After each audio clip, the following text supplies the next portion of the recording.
Santo Agostinho. Livro 6. Capítulo 6. Confissões. Capítulo 6. Alegria de bêbado. Eu aspirava às honras, às riquezas e ao matrimônio, e tu te rias de mim, e nesses desejos sofria grandes amarguras, e tu me eras tanto mais propício quanto menos consentias que me fosse doçura o que não eras tu. Vê, Senhor, meu coração, tu que quiseste que recordasse estes fatos e os confessasse. Esta alma, a quem livraste do visco tenaz da morte, une-se agora a ti, como era infeliz, e tu fustigavas o mais dolorido da ferida, para que deixasse tudo, e se convertesse a ti, que estás acima de tudo.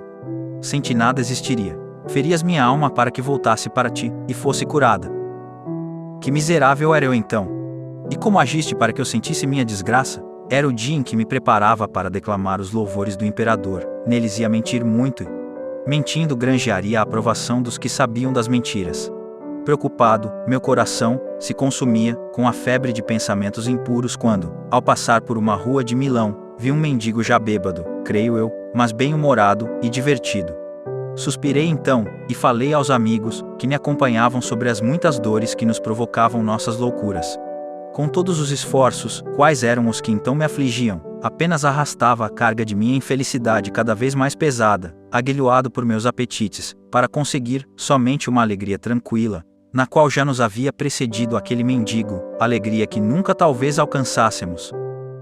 O que ele havia conseguido com umas poucas moedas de esmola, era exatamente o que eu aspirava com tão árduos caminhos e rodeios, a alegria de uma felicidade temporal. A alegria do mendigo não era certamente verdadeira, mas a que eu buscava com minhas ambições era ainda mais falsa. Ele, pelo menos, estava alegre, e eu, angustiado, ele seguro, e eu inquieto. Se alguém me perguntasse se preferia estar alegre ou triste, eu responderia: alegre, mas se me perguntassem novamente se queria ser como aquele mendigo, ou ser como eu era, sem dúvida escolheria a mim mesmo, embora cheio de cuidados e de temores. Mas isto eu faria por maldade, ou com razão.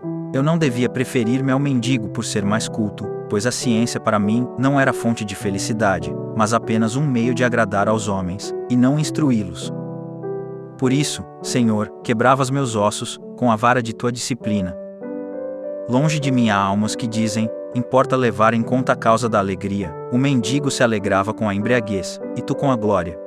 Que glória, Senhor, com a que não está em ti, porque como aquela não era verdadeira alegria, assim aquela glória não era verdadeira, antes perturbava mais ainda meu coração. O ébrio, naquela mesma noite, curaria sua embriaguez, enquanto eu já dormia com a minha, e me levantara com ela, e tornaria a dormir, e a levantar com ela, e tu sabes quantos dias. Importa, é certo, conhecer os motivos da alegria de cada um, eu o sei, e a alegria da esperança fiel dista infinitamente daquela vaidade. Mas então, havia entre nós outra diferença, pois certamente ele era o mais feliz, não só porque transbordava de alegria, enquanto eu me consumia de cuidados, mas também porque ele comprara o vinho desejando a felicidade dos benfeitores, enquanto eu procurava com mentiras uma vã ostentação. Muitas coisas disse então sobre isso a meus amigos, e muitas vezes eu costumava examinar minha vida, e achava-me infeliz. Isso me afligia e redobrava a minha dor. Se me sorria alguma aventura, não acudia para apanhá-la, porque escapava-me das mãos antes mesmo que a pudesse alcançar. Capítulo 7. Alípio. Os que convivíamos em boa amizade lamentávamos estas coisas, mas de modo especial. E muito intimamente eu falava com Alípio e Nebrídio. Alípio, como eu, era do município de Tagaste, nascido de uma das melhores famílias da cidade. Era mais jovem do que eu, pois havia sido meu discípulo quando comecei a ensinar em nossa cidade, de depois em Cartago. Ele me queria muito, por eu lhe parecer bom e douto, e eu apreciava por sua grande inclinação à virtude, que já se manifestava em tenra idade.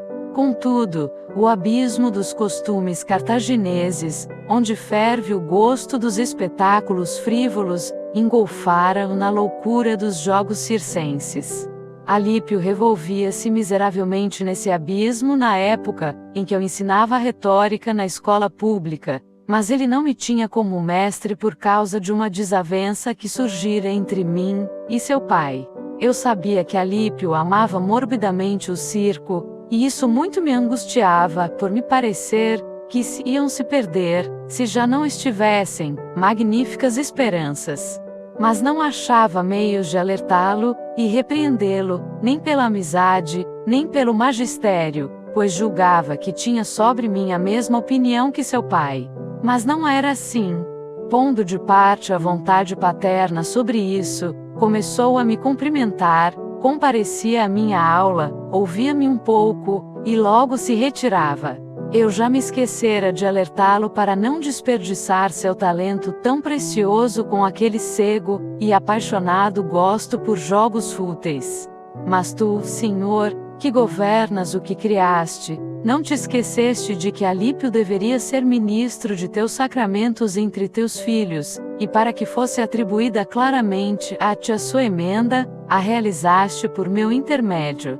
Mas sem que eu o soubesse, um dia, estando sentado ao lugar de costume, diante de meus discípulos, veio Alípio, saudou-me, sentou-se, atento ao assunto de que eu tratava. Por acaso trazia, eu nas mãos uma lição, para melhor expô-la, e tornar mais clara e agradável sua explicação, pareceu-me oportuno fazer uma comparação com os jogos circenses, com mordaz sarcasmo aos escravos dessa loucura.